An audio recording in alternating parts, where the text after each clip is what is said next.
sufferings in the ministry. Okay? I want you to take note that secular and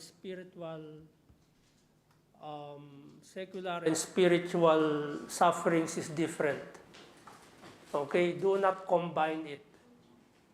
Because the entire Bible, all the sufferings of a believer is not about secular.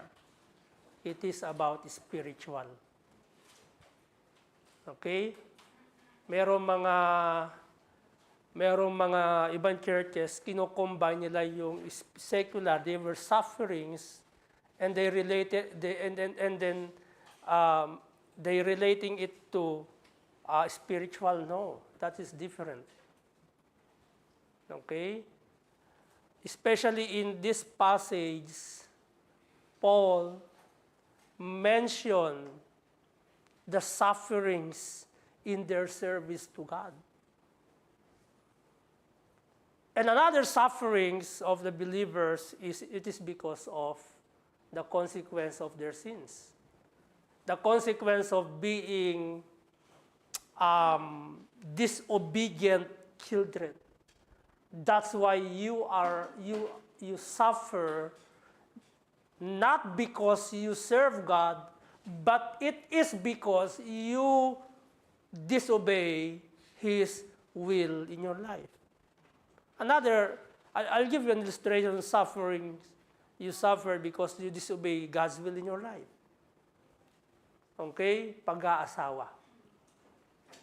Pinili mo yung mag-asawa nang hindi mananampalataya, kaya ka ngayon naghihirap. Maaring nasa inyo na lahat, narinig nyo na yun, di ba? Yung asawa mo, maganda trabaho, may business, pogi, maganda, pero you are not at peace. You are still, suffer. Pag ginawa mo naman yung kalooban ng Diyos sa iyo, sa pag-aasawa, listen very carefully, kasi baka, okay na sa inyo, gusto nyo mag-asawa ng artista, kamukha ni Piolo Pascual, kamukha ni, kamukha ni Tom Cruise, ni Brad Pitt, mga matatanda na, si Chocolate Martin. Okay. Okay, di ba, nag-asawa kayo, kalooban ng Diyos, hindi man maganda yung bahay ninyo. Ibig sabihin, nabubuhay lang kayo sa araw-araw sa biyaya ng Diyos, at tatrabaho po kayo. Pero you are at peace. Okay? Do you got the point, brethren? So, again, another sufferings of the believers today, it is because they disobey God's will in their lives. In this context, Paul and companion used parenthood, okay, as a parent, and their testimony about their service to God, and they encourage others or other believers in Thessalonica to share the gospel to them. Okay? So, sa ating pong, nasa si Brother Albert pala? Naggatid pa? Okay. Sa ating pong point number 1, makikita po niyo sa verse number 1 to 6. I will read it to you. We already read it before. Na-stop lang ako just because of sa mga naging events natin. Okay? For yourselves, brethren, know our entrance in unto you, that it was not in vain, but even after that we had suffered before. He's not talking about suffering of their secular job. Take note, okay? This is suffering for the service. And were shamefully entreated by whom? By those unbelievers, those fellows those fellow kababayan nila. Okay? And those who did not believe the gospel. As ye know, at Philippi, we were bold in our God to speak unto you the gospel of God with much contention. The reason why they suffered, it is not because of their current situation, like they are in a good situation or they are working in a company that is a prominent company. No. Okay? They are suffered for the sake of the gospel. It speaks about their service to God. That's why if I'm going to ask you right now, what is your sufferings? You know, we praise God that the church is already established or the foundation of our faith is already established through these apostles. They suffered a lot for the sake of the gospel. Okay? Like the parents. Ang daming pinagdaanan ng mga magulang ninyo. This is just an illustration. For you and your future. Naintindihan nyo, mga probinsyano, ako na, yung mga parents sa mga probinsya, they will sell their properties, their animals, like carabao, baka, kambing, baboy, manok, para lang mapag-aral nila sa prominenteng kolehiyo ang kanilang mga anak. Luluwas ng Maynila yon sa aming mga taga-probinsya. Ibebenta lahat yon o kaya isasanla. Okay? Mag-aani sila, magtatanim sila, magsasuffer sila for many things, for the sake of their children, for the sake of their futures.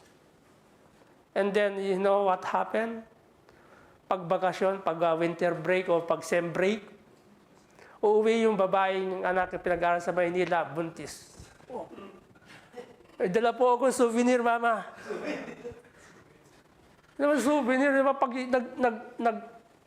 nagpakahirap-hirap yung mga magulang, ibenta isanla, yung lupa, yung baboy, yung baka, yung kalabaw, isanla yung lupain para mapag-aral sa prominenteng school yung mga anak, and then later on, what's happened? Paul established our faith. First, Jesus Christ, the apostles, okay? Sila yung nag-suffer a lot. Do you think you are now in suffering? No. We praise God for that because the foundation of this faith is already established. Ano yung establish ninyo? Maglingkod. Okay? Ngayon, ang mga tao, sitting pretty, umuulan, pastor, sarap matulog. Talaga naman masarap matulog ngayon. Kaya ng umaga, nag-i-imagine na ako, sarap naman, nag-doon ako nagtimpla ako ng kape. Ay, diba? Timpla ako ng kape, tapos gumaganyan ako doon sa terrace, oh. Sarap, di ba? Tumutulo yung sa may bubong. Well, anyway, here, ulitin ko sa verse number 2, no? Ano yung tinutukoy ni Pablo dito sa verse number 2?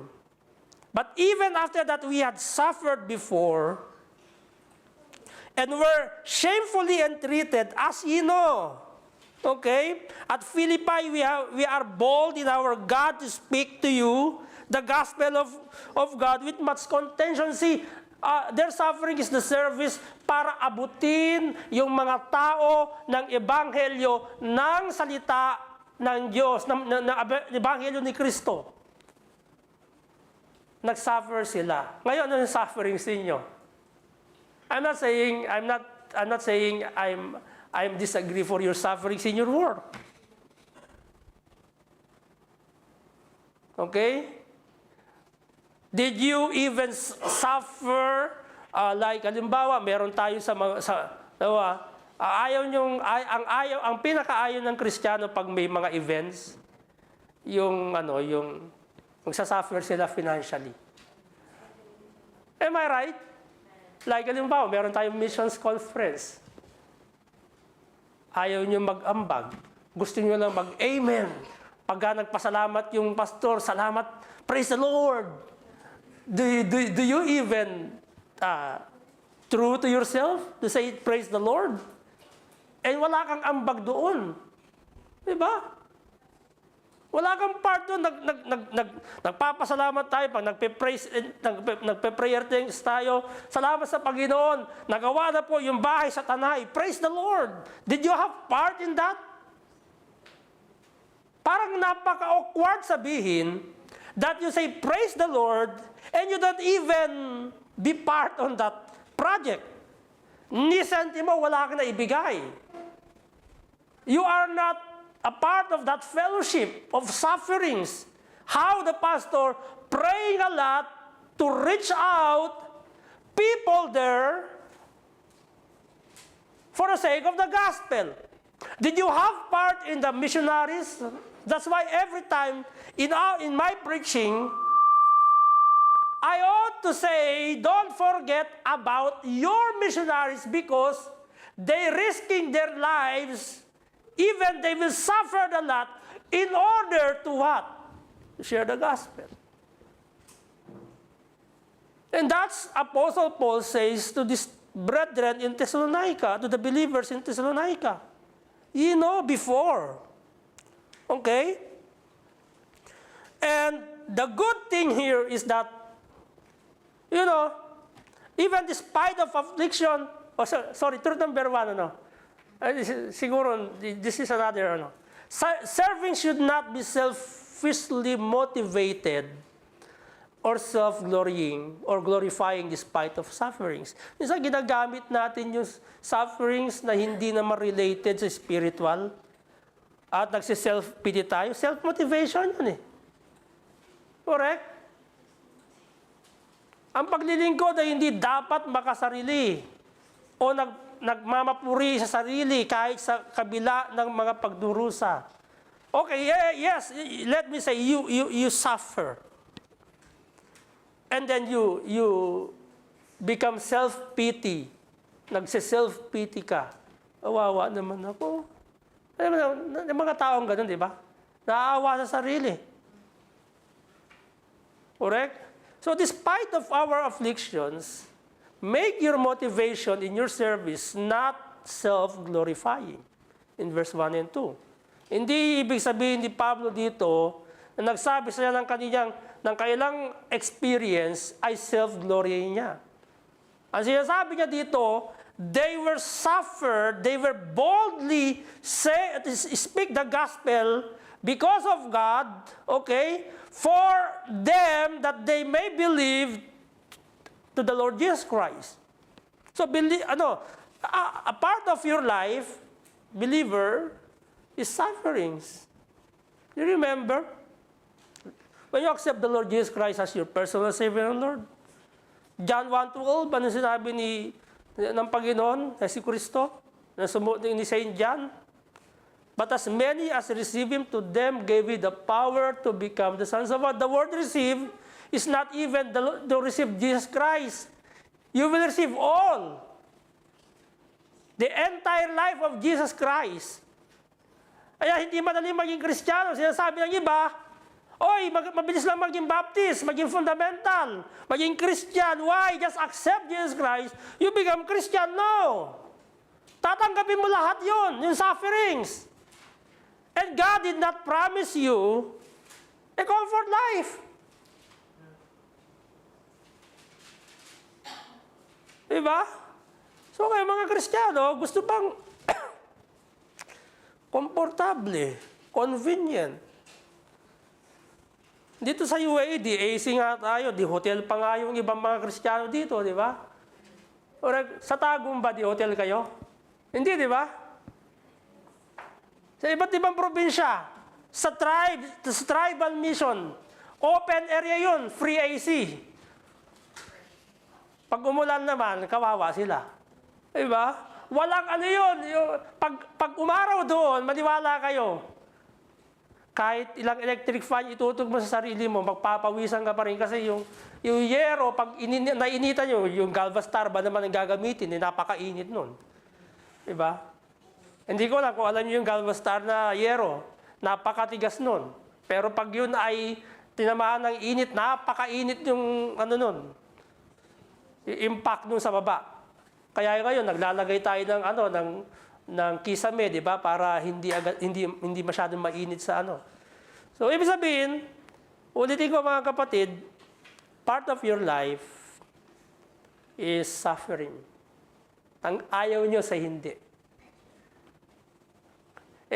Yung hindi nga kayo Kristiyano, ganoon din, mas masahol pa yung suffering sa inyo at magiging sufferings at the end of the day in your life. Yung mga hindi Kristiyano, I'm talking to you, if you are a true Christian, at the end of your life, kung nagsasuffer kayo ngayon, pag namatay kayo, may sufferings pa din. Ano yon? Eternal damnation, eternal punishment. What is the source of their of their courage? God. Because God is a source of courage in preaching the gospel. Amen? Alam nyo, nung kami ay, nag-Bible Institute din naman ako before ahead. No. Isa sa training ng pastor namin, let's go to the street and we will preach. I will bring the L300 and you will go in the roof, then you will preach. I will bring a speaker. Bring a speaker, oh. Tapos mic. Sunuran kami, mamaya-maya. Bigay mo na kayong tracts. Sa takot, hindi ko sinasabi, the first time, lumayo ako kasi baka tawagin ako ni pastor. Pag-preachin ako dun sa ang daming tao, alam mo yung oras na yun, labasan ng tao sa industrial area kasi yun sa Cavite. Ang daming tao, talagang pag lumabas ang tao, talagang pag-preach ka dun. Sabi ko, parang dinaga yung puso ko. Diba? Yun ang takot Pero na-realize ko, kung tatawagin ako ni pastor, salita naman ng Diyos yung sasabihin ko. Hindi ko naman sasabihin yung sarili ko Buti na, hindi ako tinawag. Ano lang pala niya yun, pang-challenge lang niya yun. Siya yung nag-preach. Nila yung L300, umakyat siya sa taas. Habang alas 4 ng hapon pala, nagpipreach siya, naglalabasan yung mga tao. O ganun ang ginagawa ni Pastor Cornelio, di ba? Dala ng trumpa. O, nagpipreach. Di ba? Because the source of our courage, brethren, is God. You will never share the gospel if not because of God. Correct? Alam mo inyong Bible sa verse number 2. We were bold in our God to speak unto you what? The gospel. Yun naman yung ating pagiging despite ng maraming opposition o ng maraming magsasabi, napaka-corny nyo. Diba? Sabihin, nakatinig na kayo ng ganon. Corny tayo, mananamba tayo, so what? Kung corny tayo, so what? Kung lumagpas tayo sa langit, so what? Di ba, narinig ko yun sa mga kamag-anak ko Baka lumagpas na kayo sa langit niyan, so what? At least alam namin sa langit kami pupunta. Correct? Minsan pag nakarinig tayo ng ganun, ayaw natin Pag Christian pa kayo, pa-Bible pa kayo, di ba? Pero parang, siyempre, galing ka dun Parang minsan, nagiging way yun para itikom mo yung bibig mo magsabi ng gospel. Actually, totoo naman talaga yun. Yung sufferings is a way to shut your mouth, to zip your mouth, not to say the gospel to them. How many times my dad, when when I want to share the gospel, hahawakan ko pala yung Bible, laalisan na ako. Hahawakan ko pala yung Bible, hahamunin na ako nun. Hahamunin ako ng suntukan. Mas malaki ka na sa akin, suntukan na lang tayo. Sabi sa akin, hindi naman po yung ganun yung aking ano eh. Diba? O syempre, para pag makarinig ka ng ganun, hindi ka na magsasalita. Pero, how many years we try and pray to share the gospel to my father. 2017, at last, salamat sa Panginoon, na-bautismo yung tatay ko. 2017, nung bumili yung kapatid ko ng kotse, yung kotse nila, hindi ko kotse, nagiging driver yung tatay ko ng pastor niya. Sa lahat ng conferences sa region namin, siya yung driver ng pastor doon. Di ba ako masaya? Masaya ako. Yung bunga ng kapatiran, sa Al-In, si Sister Hannah, yung tatay niya sa Isabela na nag-reach out yung tatay ko, saka yung pastor, laging silang pumupunta doon. Nagpabautismo na yung tatay. Bunga na yun. Sabi ko, masaya na ako. Kasi I don't want my parents, I'm in heaven, and then they will, they will swim in the very big, swimming pool of fire. Do you want like that for your loved ones? I think no. Ayaw mo mangyari yun, di ba? Amen? So that's God is the source of courage, okay? And He is also, siya yung nagbibigay ng lakas ng loob sa atin to preach the gospel despite of many words we can hear from people around us. Despite of many opposition, let's proceed to sub-point B, we still need to teach healthy teaching. That is the gospel. Diba? Did you ever, sa mga preacher, did you ever heard or did you ever experience o wag kang mag-preach ng giving niya pag nag-preach ka, ma-offend sila? Yung ikaw yung speaker, yung bawa, ikaw yung speaker. Brad, iwasan mo mag-preach ng kasalanan, ha? Kasi may mga member sa church, may kinakasama eh. Baka ma-offend. Malakas pa naman magbigay yun. Nasabihan na kayo ng ganon? Ay, sa mga preacher pala, hindi kayo. Wala, di ba? Correct?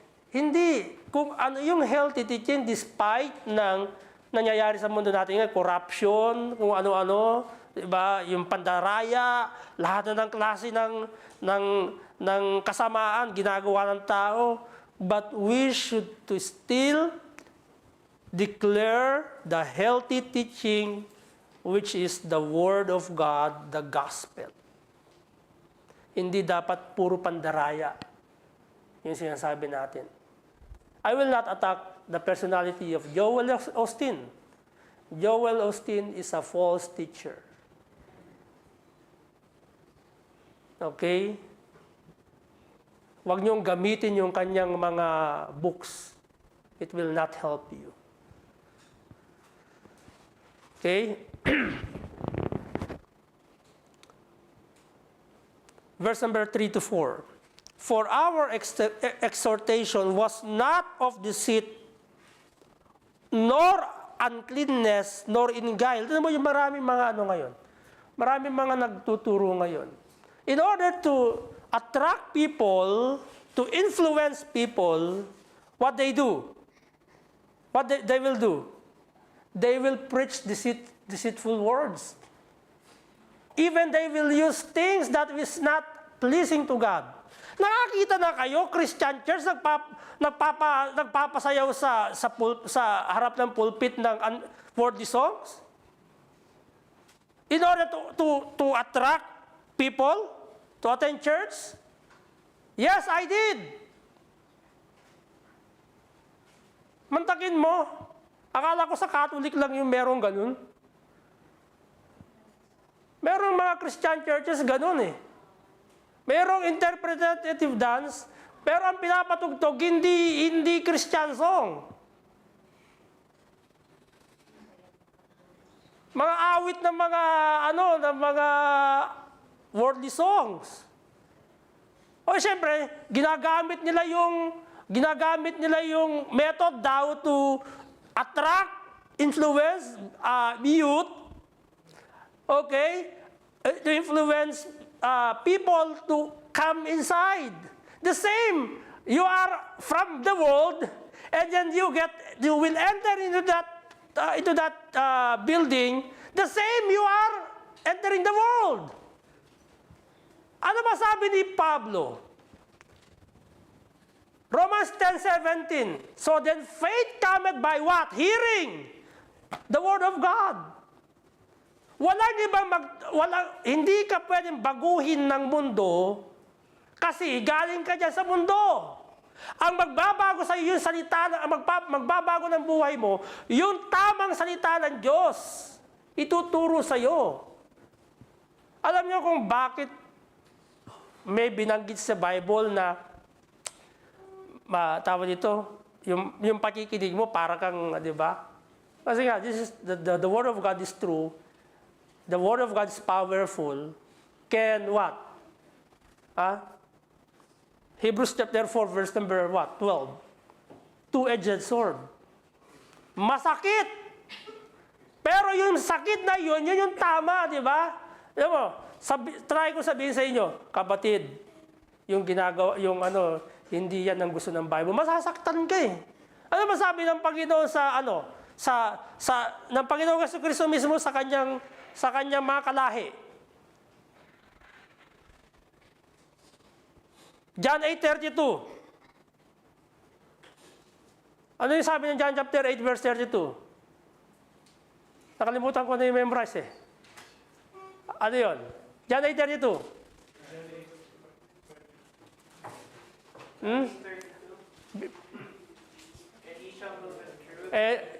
Yan.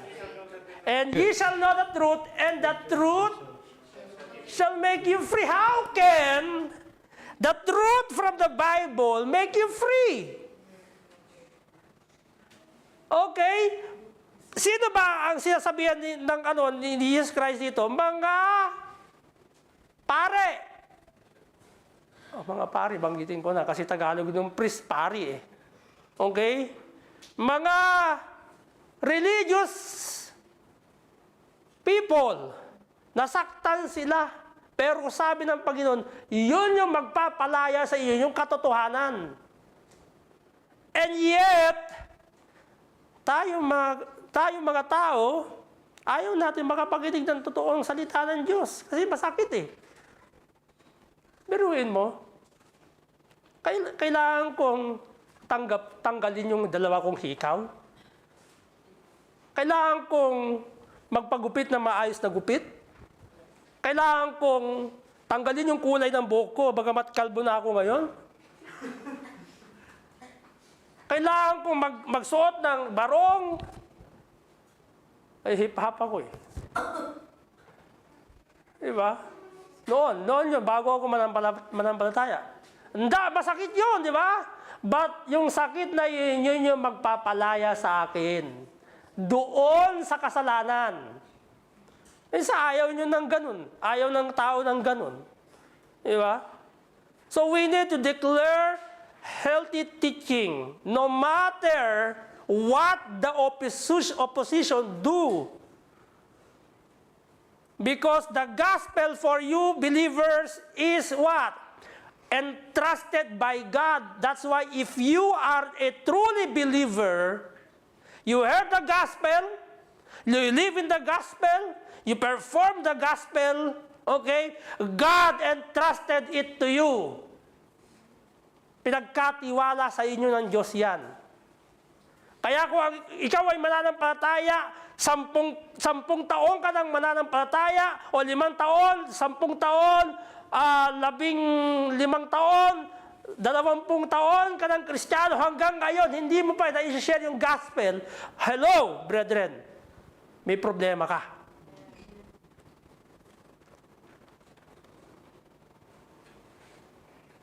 He entrusted the gospel to us. Verse 4. Look at your Bible.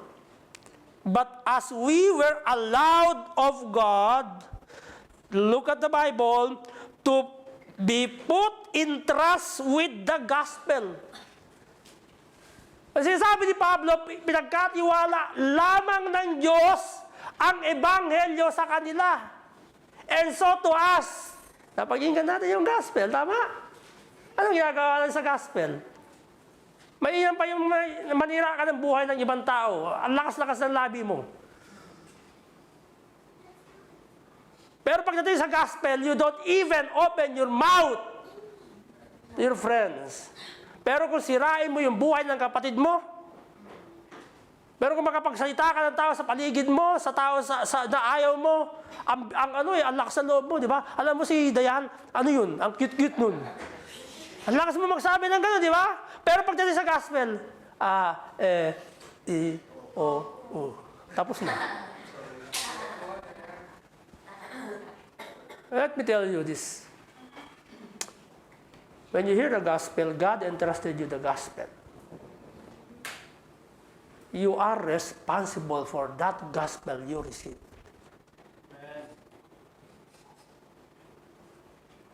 You can open your mouth. We have tracts. Just simply say, please read the letter of God to you. Please read it. Okay?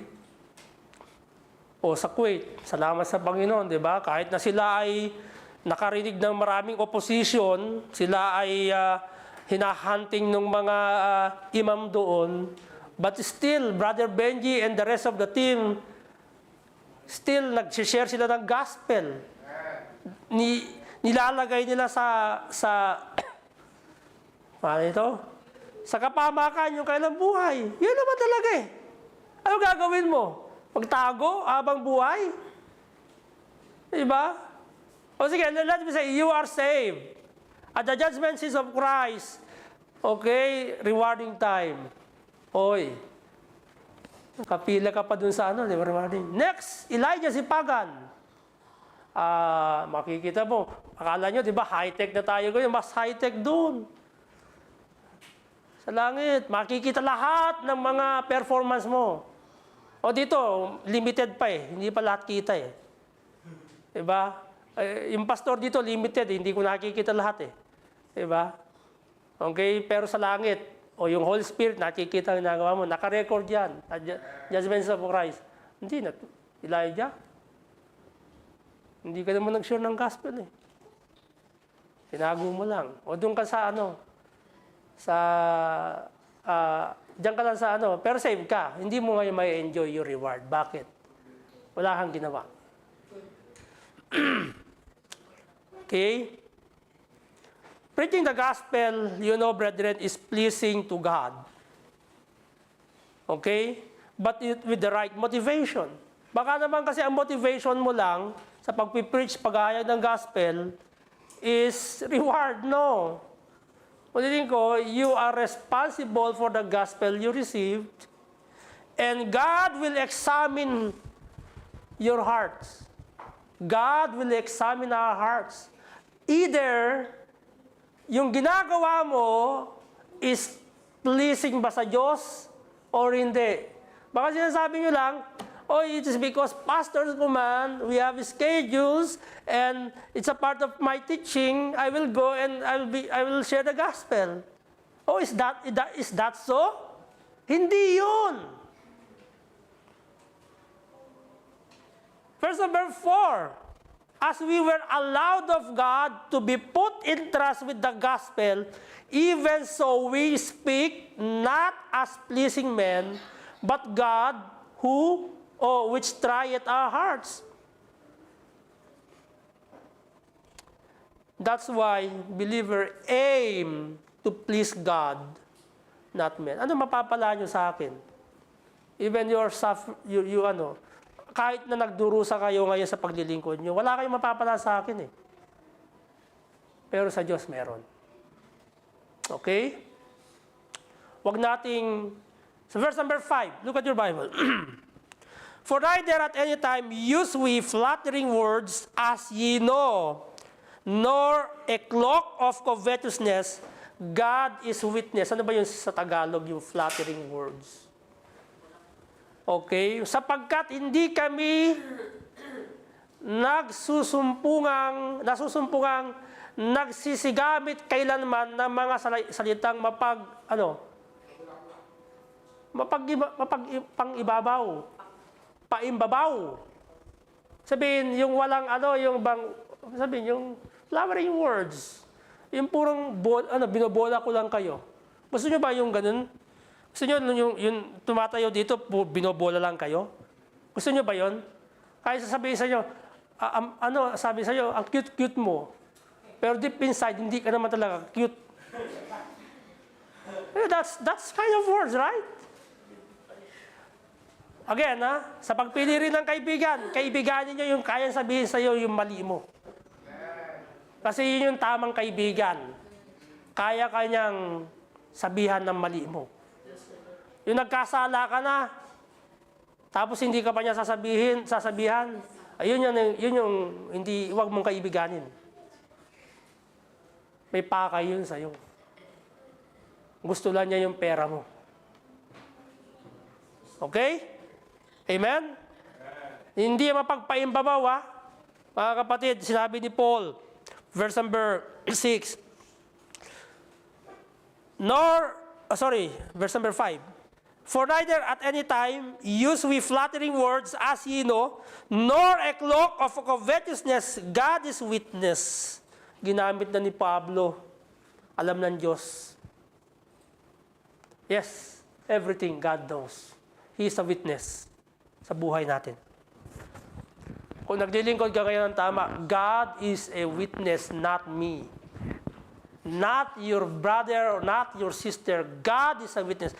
Even though nagpupuyat kayo sa gawain, God is witness.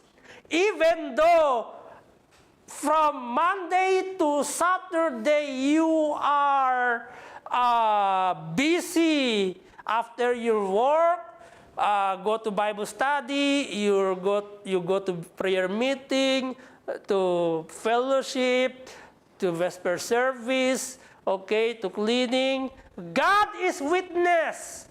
He knows.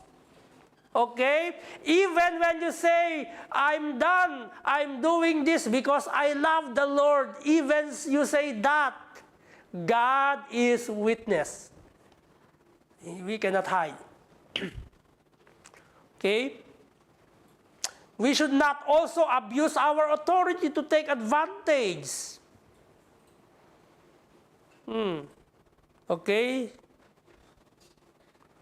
Sa verse number 6, nor of men sought we glory, neither of you, nor yet of others, when ye might have been burdensome as the apostles of Christ. Alam nyo yung mga ganon, pag sinabing, I will just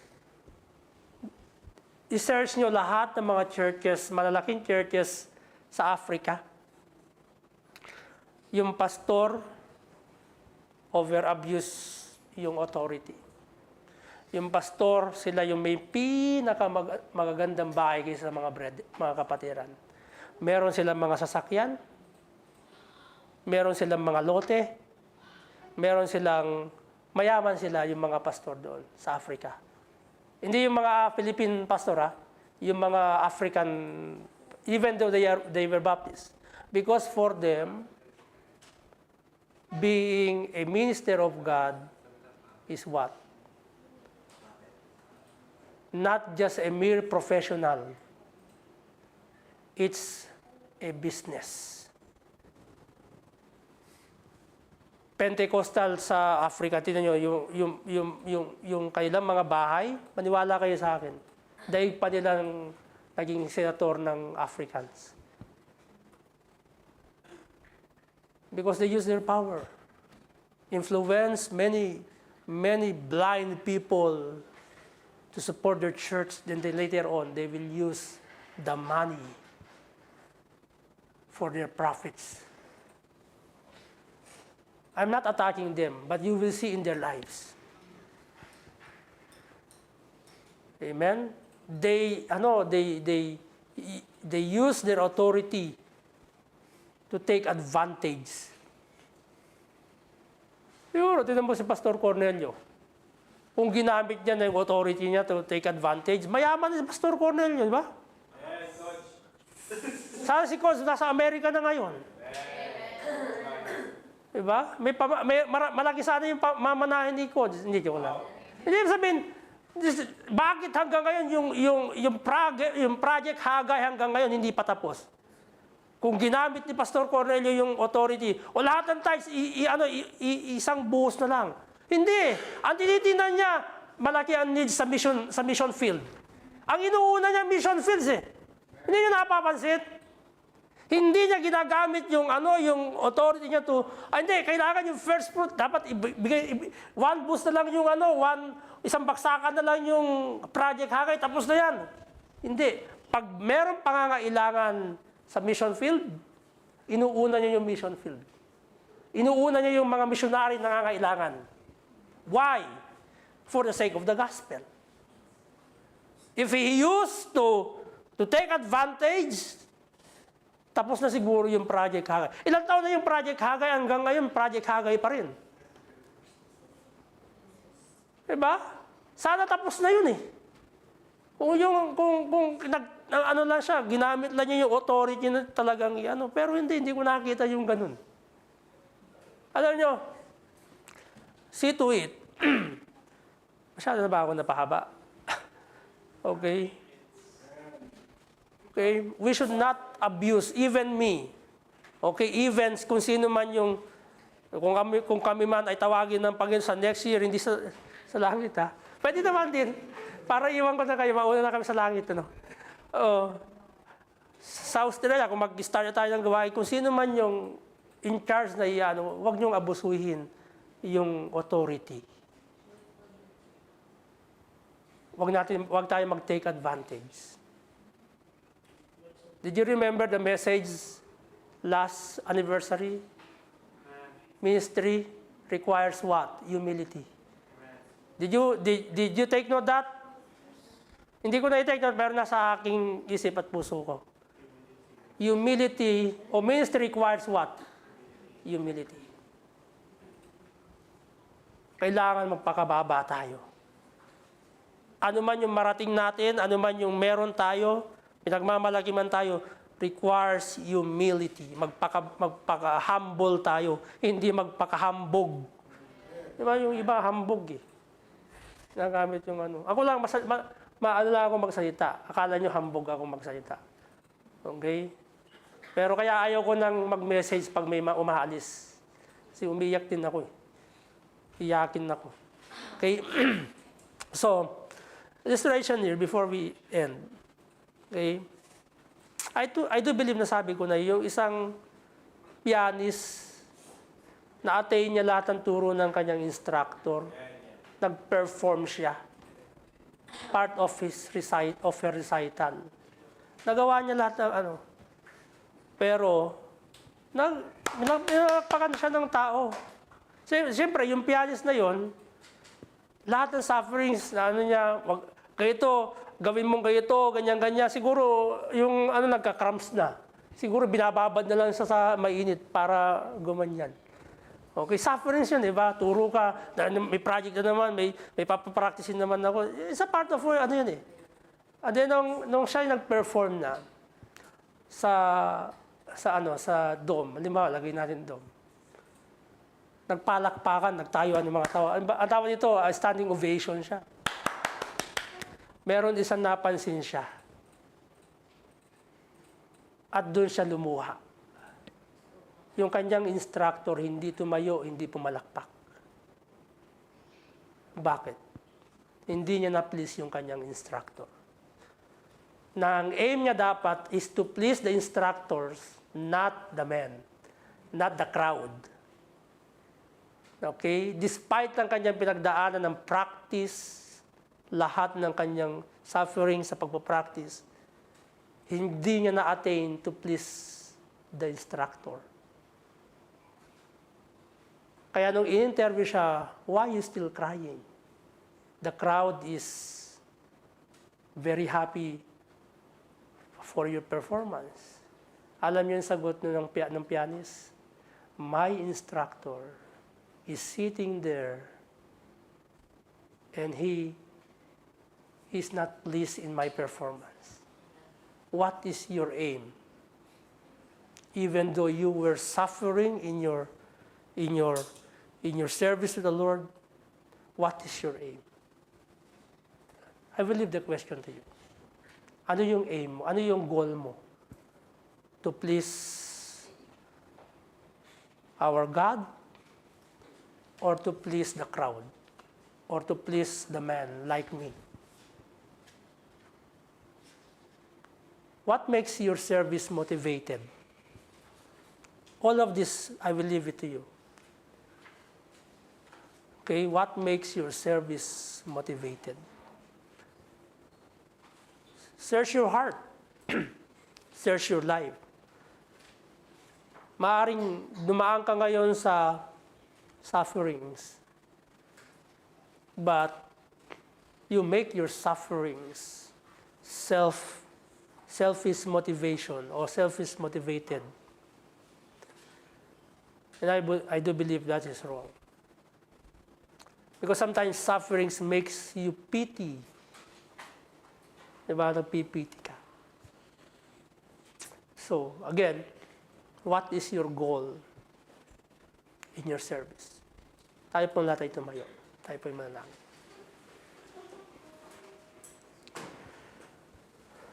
As I said, what makes your service motivated?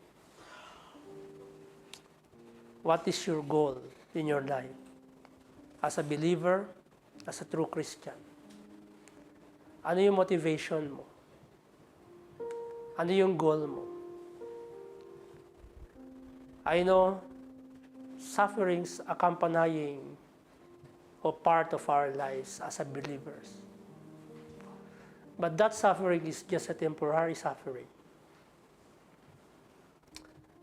There's a great promise of God that in there's no pain, there's no persecution, there's no sickness. There, you desire to have a gold, but there you just walk in all kinds of precious stone you desire here in the world. There's no crying. There's no tears. There's no rain. Everything makes perfect. Not here in this world. Despite of the ongoing decaying of your physical body, meaning to say, brethren, you are just temporary here in this world. This world is not your own. We're just a passenger. Father in glory, like, I'm not saying to be like Paul, to be like the Thessalonian believer. Father, we pray, despite if we suffer many things in the ministry or in doing service to you,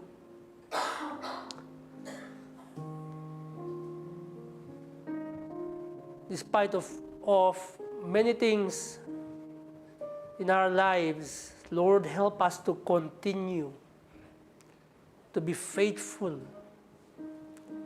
in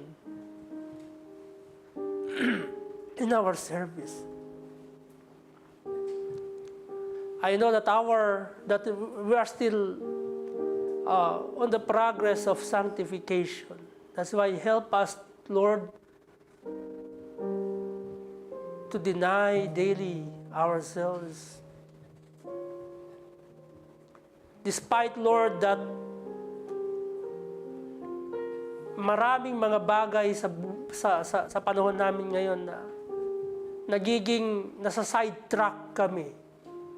Tulungan niyo po kami, Panginoon, to continue our faith, to be faithful to you, in our service to you, O God. O Lord, we pray that help us to please you.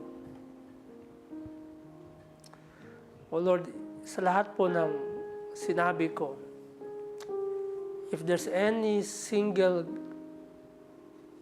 or second or moment that I glorify myself, forgive me, O God. I just want to elaborate things that your flocks, what to do, what is their goal to their lives, O Lord. O Father, help these flocks. Help these servants of yours to be faithful hanggang sa pagdating ng Panginoong Jesucristo. Be magnified in our midst, O Father.